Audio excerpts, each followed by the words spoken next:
Forced to wed a disabled Alpha King. The rejected Omega discovered hidden power after Vows. Hello everyone. Before we begin today's story, I have a small favor to ask. Please hit subscribe and turn on the notification bell so you never miss our channel's new videos.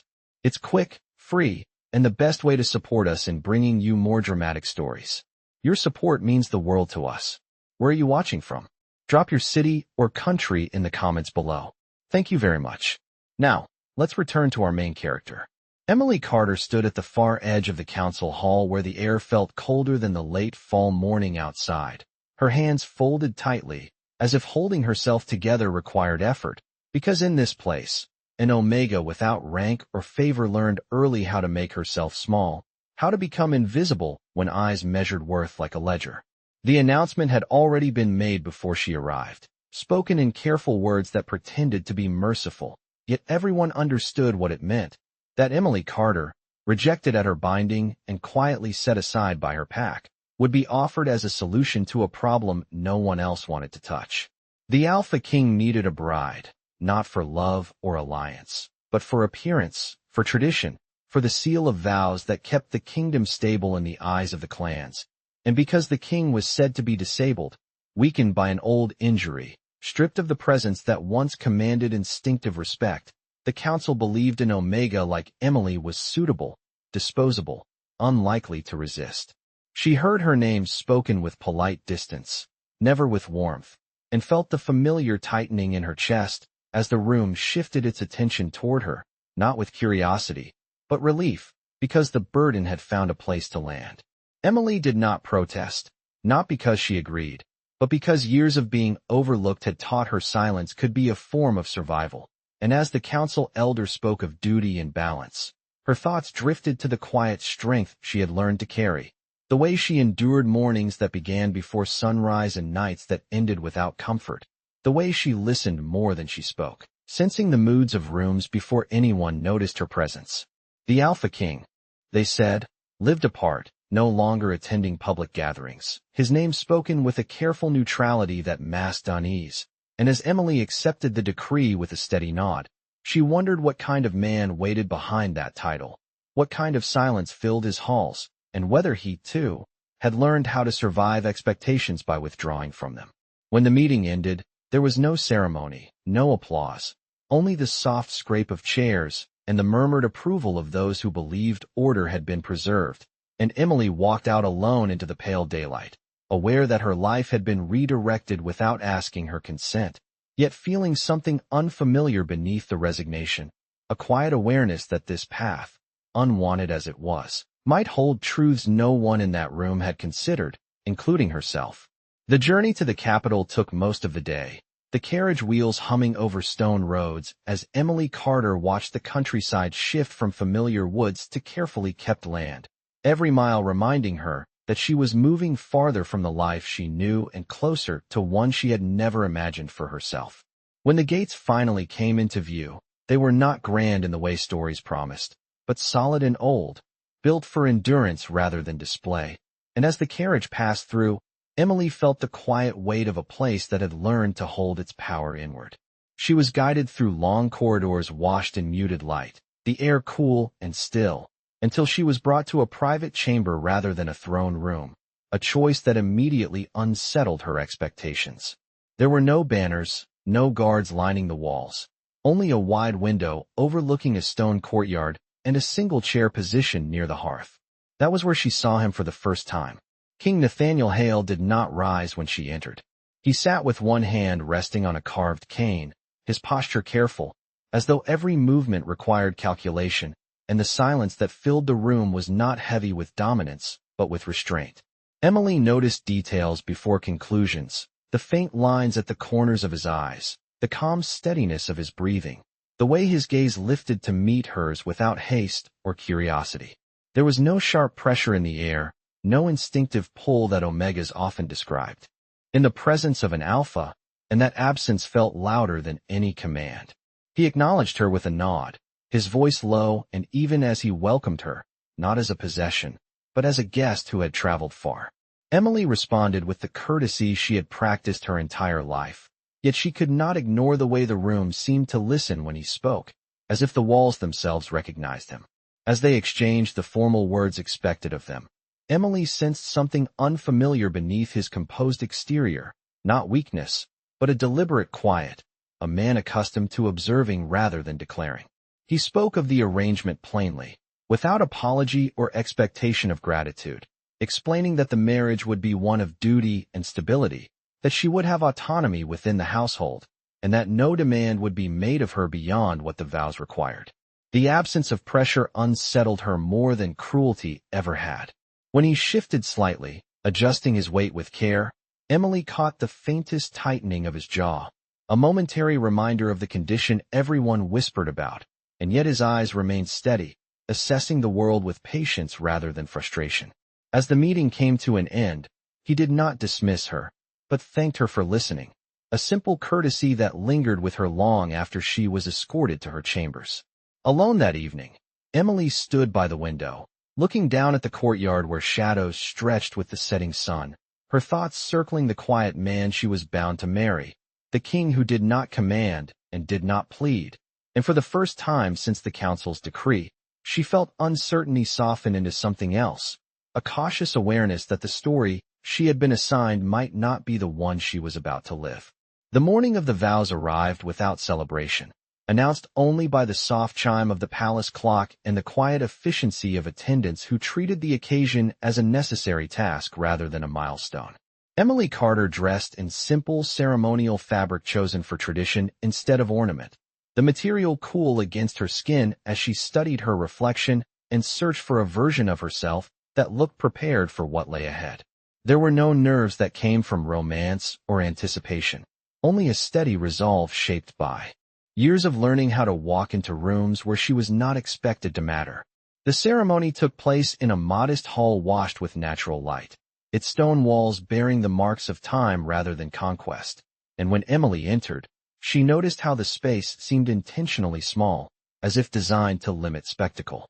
King Nathaniel Hale was already there, standing this time, supported by his cane, his posture careful but composed, and when their eyes met, there was no surprise, only acknowledgement. The officiant spoke the words of duty and continuity with measured calm, emphasizing balance, unity, and the quiet strength of vows meant to hold when louder promises failed. Emily listened closely, grounding herself in each phrase, aware that these words would bind her life to a man she barely knew yet already understood in fragments. When it came time to speak, her voice remained steady, shaped by clarity rather than fear, and she felt the subtle shift in the room as the vow settled, not like a spark, but like a seal closing with finality. Nathaniel's response was equally restrained, his tone even, his gaze unwavering, as if he carried the weight of the words without needing to prove it.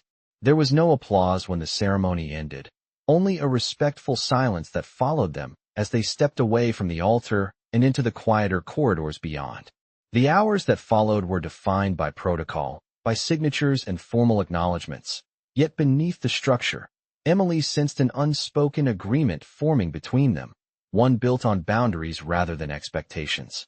When they were finally alone in a shared sitting room, Nathaniel spoke first, not to command, but to clarify, explaining that her autonomy would be honored, that their arrangement would remain as dignified as possible, and that time would be given rather than taken.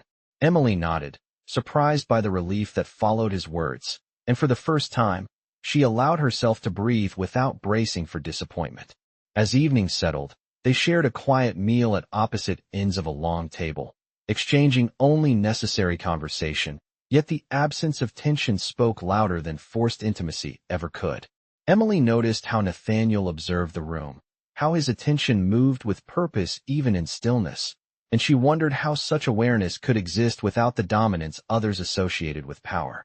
Later, as she prepared to retire, she felt the weight of the day press gently against her awareness, not as loss, but as transition, and she realized that while the marriage had been forced by circumstance, the path unfolding before her was not entirely closed.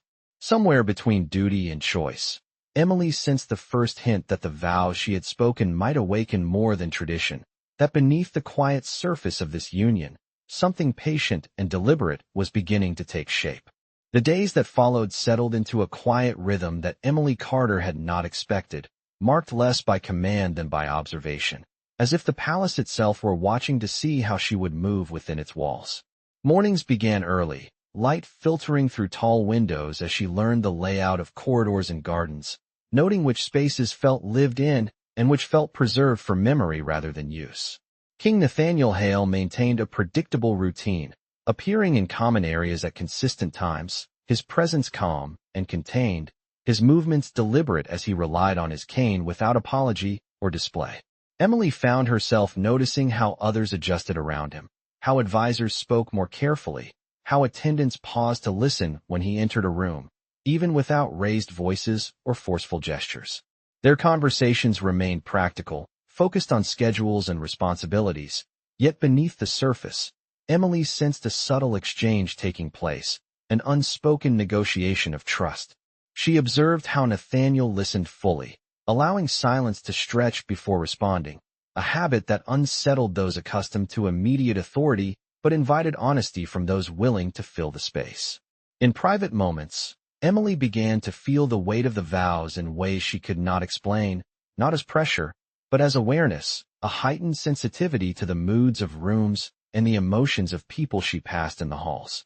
She noticed when tension gathered, when relief followed, when uncertainty lingered like a draft through an open door, and though she had always been perceptive, this felt different, sharper, more immediate. One afternoon, as they shared tea near the window overlooking the courtyard, Nathaniel asked her how she was adjusting, not out of obligation, but with genuine interest, and Emily answered honestly, admitting that the quiet surprised her, that she had expected more resistance, more scrutiny. He acknowledged her response with a thoughtful nod, explaining that the palace had learned to value stability over spectacle, especially after years of change. As the conversation drifted, Emily noticed how his gaze tracked details beyond the room, the timing of footsteps in the hall, the distant murmur of voices, and she wondered how a man perceived as diminished could remain so aware of everything around him. That evening, during a small gathering with council members, Emily witnessed the first moment that challenged the narrative she had been given, as a disagreement arose over resource allocations and voices grew strained. Nathaniel did not raise his voice or assert his position directly, yet when he spoke, measured and precise, the room shifted, tension easing as if guided by an unseen hand, and decisions aligned without argument. Emily felt a subtle pull in her chest during that exchange, a resonance she could not name, as if something within her responded to the balance he restored. Later, alone in her chamber, she reflected on the changes she felt within herself, the way her senses seemed attuned to harmony and disruption alike, and she realized that her role here might extend beyond the boundaries others had set for her. The quiet nights no longer felt empty but expectant, as though the vows had opened a door she had not known existed, and as Emily rested, she understood that the strength she was beginning to feel did not announce itself loudly, but waited patiently, growing clearer with each passing day. The first true test came during a formal council session held in the East Chamber, a room designed to amplify voices and egos alike, where representatives gathered under the pretense of cooperation while quietly measuring advantage. Emily Carter attended beside King Nathaniel Hale, seated slightly behind him as protocol dictated, aware of the subtle shift in attention that followed her presence, the way eyes lingered with curiosity thinly veiled as courtesy. The discussion moved steadily until a senior advisor questioned the allocation of support to outlying pacts, his tone polite but edged with implication, suggesting that recent decisions reflected influence rather than necessity. Emily felt the room tighten, sensing the undercurrent of judgment gathering like pressure before a storm, and when another voice added a remark about the wisdom of entrusting insight to an Omega unfamiliar with governance, the implication landed squarely on her shoulders. She did not respond, holding her posture steady, but she felt the familiar instinct to withdraw clash with the new awareness growing within her, a quiet resistance that refused to fold inward.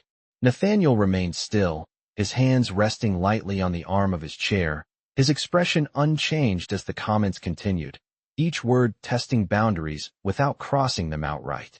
The silence stretched longer than expected, long enough for discomfort to settle among those who had spoken, and Emily realized that the absence of response was itself a choice, deliberate and measured.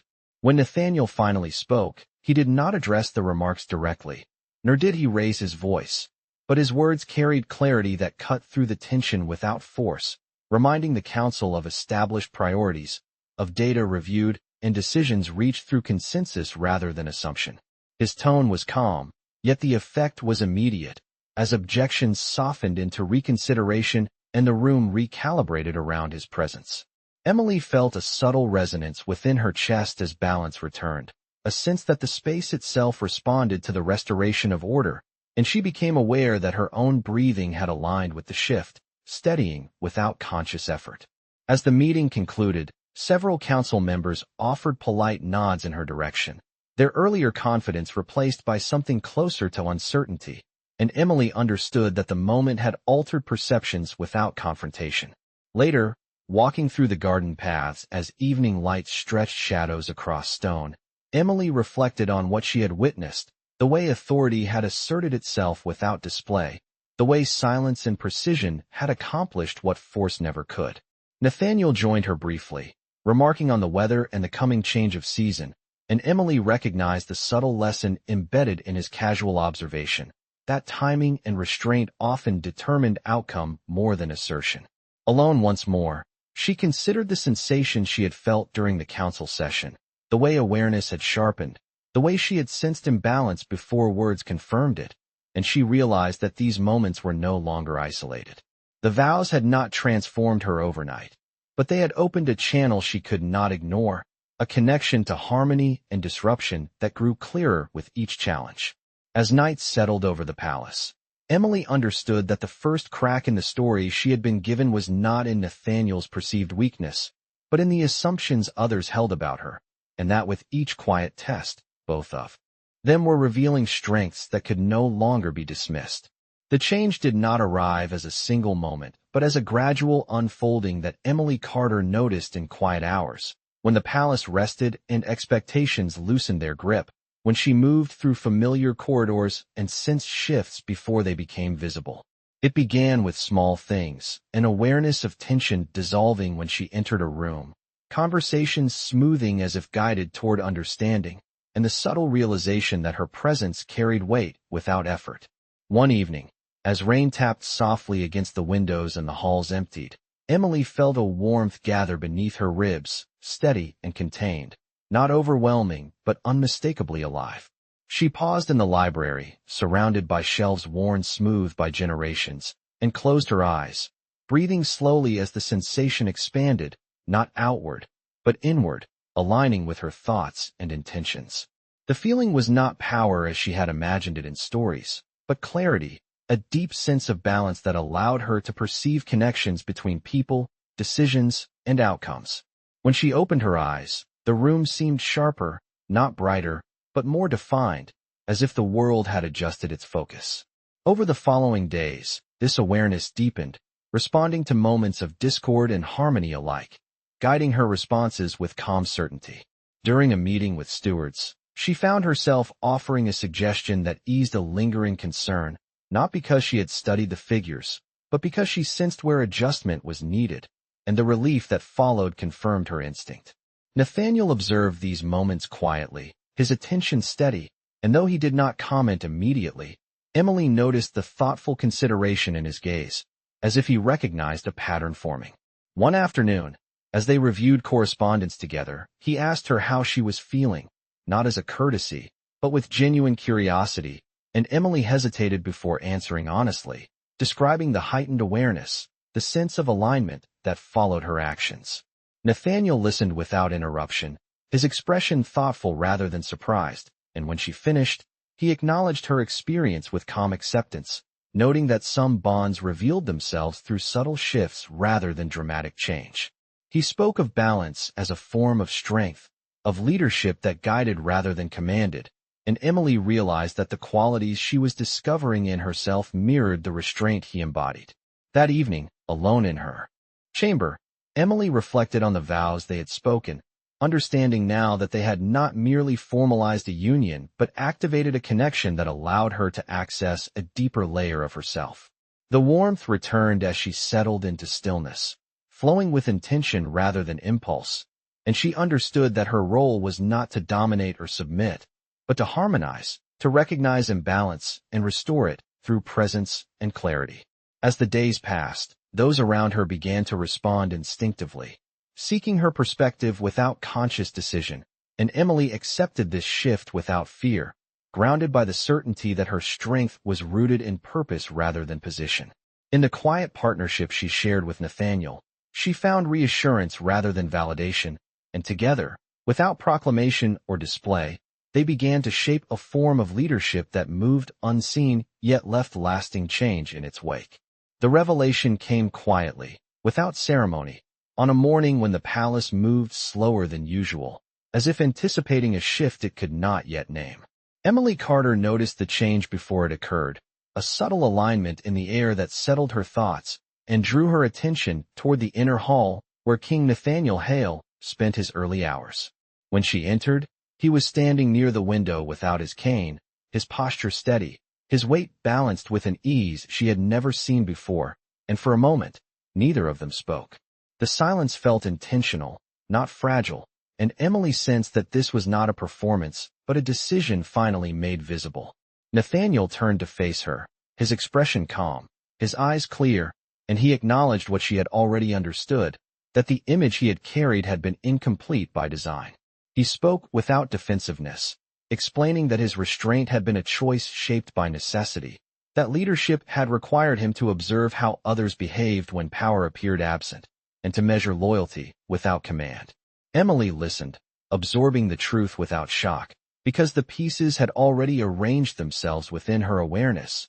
His quiet authority, his unwavering presence, the way rooms responded even when he did not assert himself.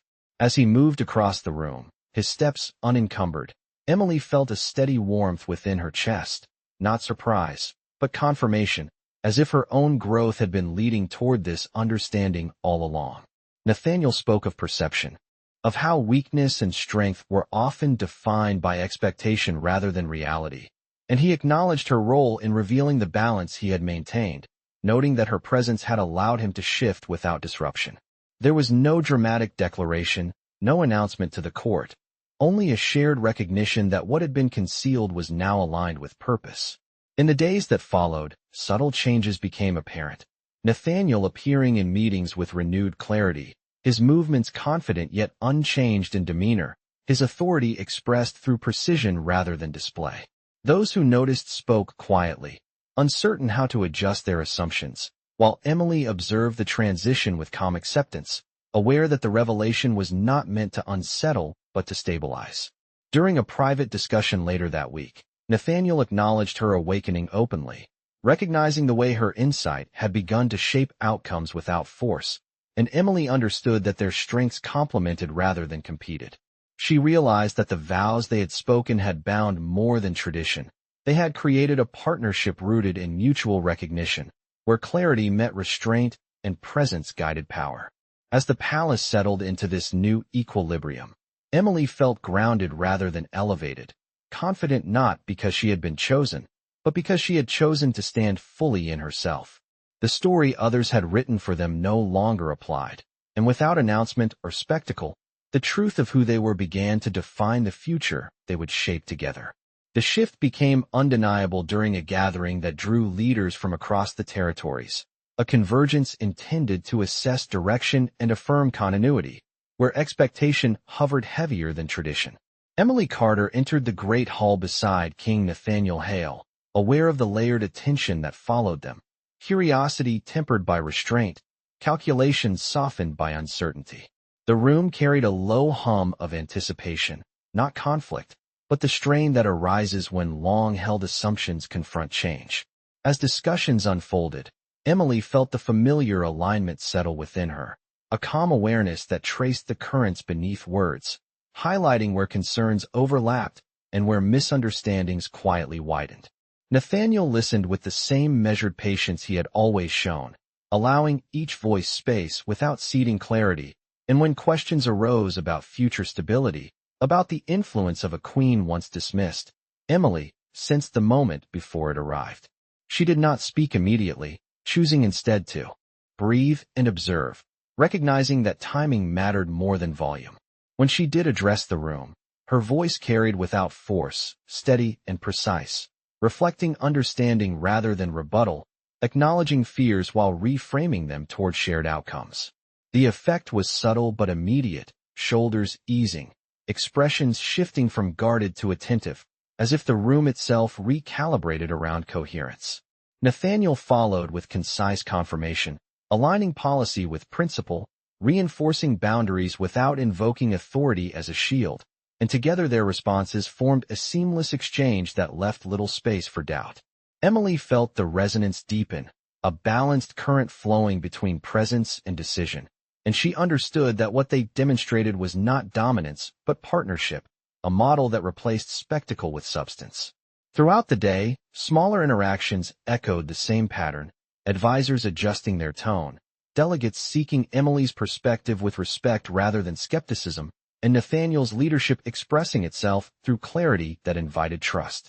By evening, as the hall emptied and the palace returned to its quieter rhythms, Emily reflected on how naturally the shift had occurred, how power had aligned without announcement, validated not by proclamation but by outcome.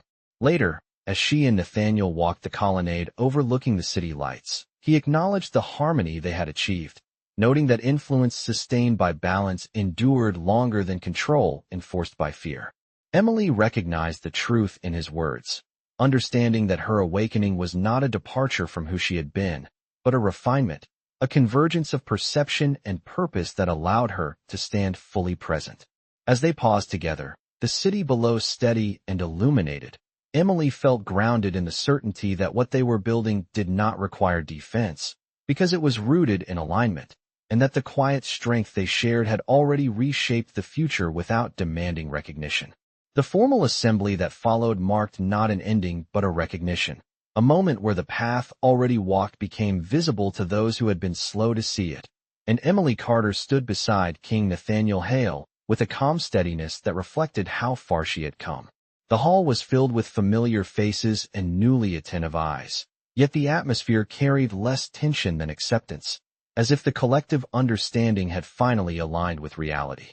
Nathaniel addressed the gathering without flourish, his words clear and deliberate, speaking of continuity, of leadership shaped by discernment rather than force. And when he spoke of his queen, there was no elevation of status through praise, only acknowledgement of partnership earned through presence and clarity. Emily felt the quiet resonance of the moment, not as triumph, but as completion, recognizing that the respect now extended toward her had been built through consistency rather than declaration.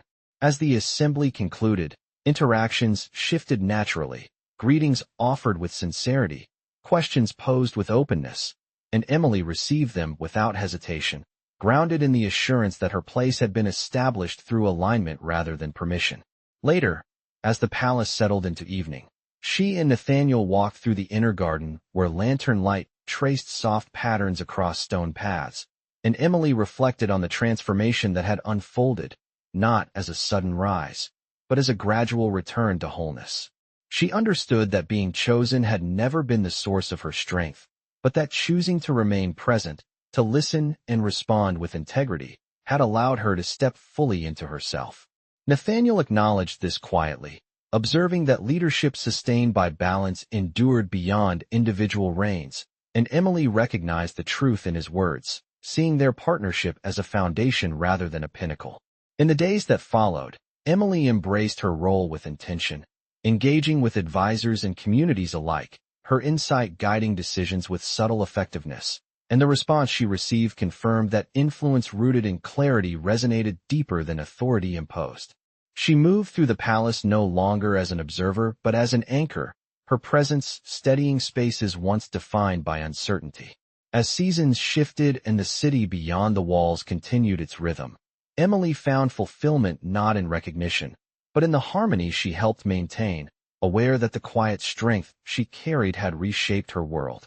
Standing beside Nathaniel at the edge of the balcony overlooking the horizon, She felt neither diminished nor elevated, but complete, understanding that the story others had written for her no longer applied, and that the future unfolding before them belonged to the woman she had become, a queen born not from favor, but from clarity, resilience, and choice.